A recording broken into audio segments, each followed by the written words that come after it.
So hello fellow coin collectors, this is Glenn back with some coins from the East Caribbean.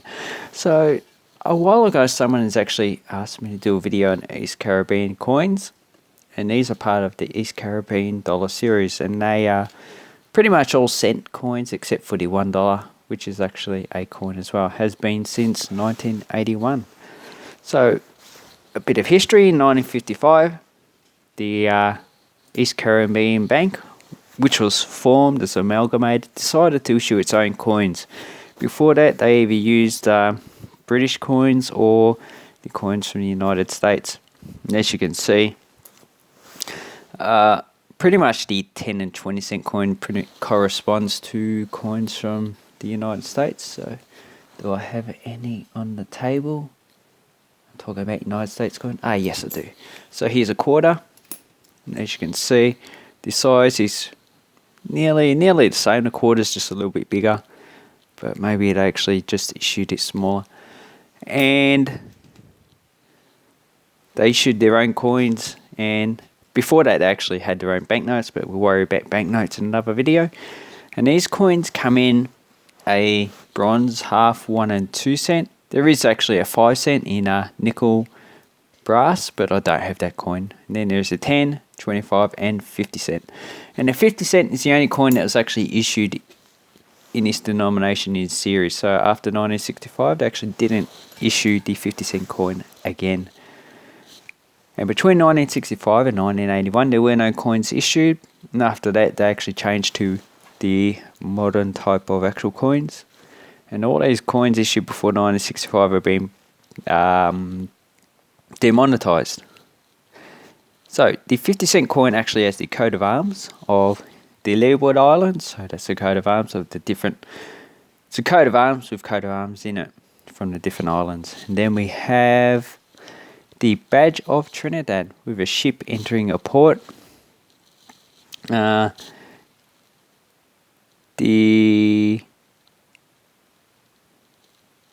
arms of British Guyana, and down below we have the British Windward Islands. So as you can see, or maybe that's British Guyana and that's the Windward Islands. So yeah, Windward, Leeward Islands, Trinidad, Guyana. And these correspond pretty much with modern countries that they actually have now. And as you can see up the top, it has Britannia riding on 4 horses, which is and it looks like there might be a dragon down the bottom, or a snake or something like that, or it could be just the tail of the horses anyway. And that just indicates British dominance.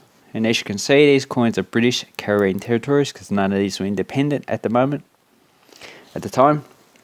Eastern group, so the Western group would have been like Jamaica, Virgin Islands, Cayman Islands, and these are the Eastern groups, so Barbados, Grenada, Trinidad, British Guyana, not the Bahamas. The Bahamas actually, I believe they use the pound at the system, so do Bermuda. And on the reverse we have the Cecil Thomas effigy of the Queen Elizabeth II. And this one is also used in Belize at the moment. So it's the only country that actually uses that at the moment. It was used on Hong Kong coins up into the mid-70s for the larger type of coins.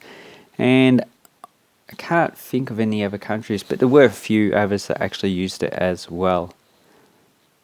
And then we have the cent coins, so the lower denominations in bronze. This is a half cent, 9.55. Then we have the 1 cent, which is a pretty large coin. You can see it's about 5.64 grams, 26 millimeters. So for a 1 cent coin at the time, it's actually quite a large coin. And the actual exchange rate now is actually $2.3 because $1. And we have the largest one that was issued, 9.50 grams and 31 millimeters, the 2 cent. And this one is a 1960, which had 750,000, so not a high mintage. None of these are high minted. They're usually between 250,000 and probably up to 4 or 5 million coins minted each, so pretty low mintage. And I need to get rid of that bronze disease there. Then we have the 10 cent. So the 10 cent here, pretty small coin, same size as the United States dime. And as you can see, it has a ship on it. And the actual ship is the Golden Hind, ship of Sir Francis Drake, who lived between 1542 and 1596. He was an English explorer, and this is actually a Corsair ship. So that's actually on the modern coins that they have now. So here's the current $1 coin. So that is nice. Nice. Okay, so then we have the 25 cent. And then in 1981 actually issued these coins here. So the modern 10, 25 haven't really changed.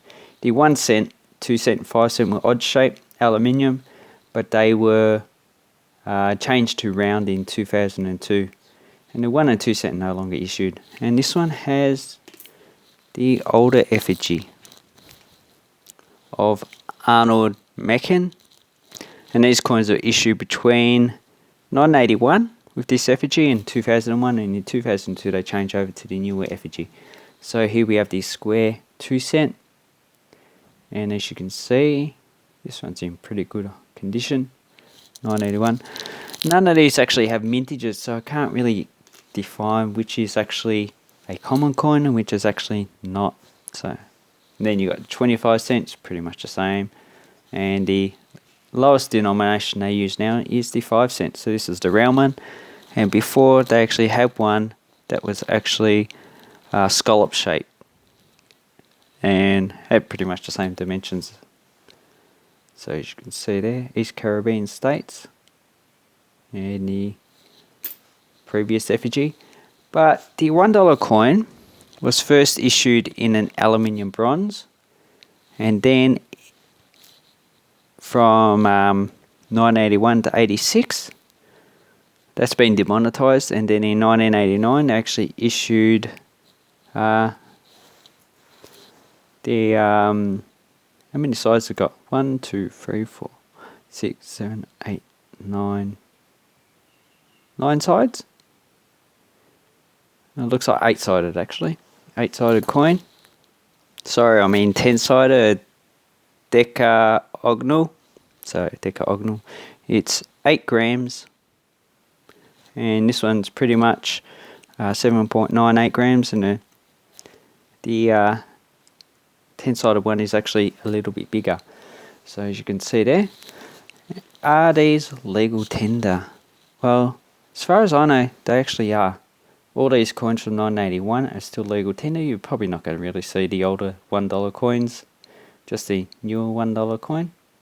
And as you can see on the back, the effigy is different, and this coin looks like a smaller version of the older Hong Kong $5 coin. So let's have a look at that. I have one on the table. So yeah, there you go. As you can see, 10-sided as well.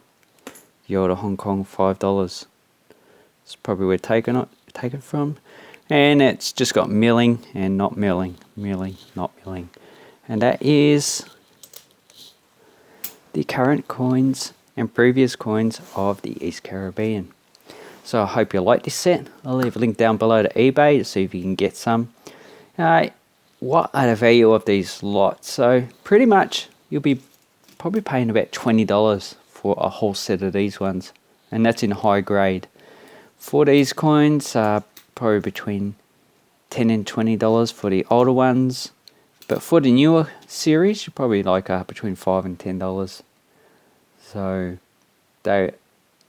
unless you can go to the Caribbean, East Caribbean, you can probably pick them up a lot cheaper. So anyway, I'd like to say thank you very much for watching my video, and please have an awesome coin and banknote collecting time, people. Okay, bye bye.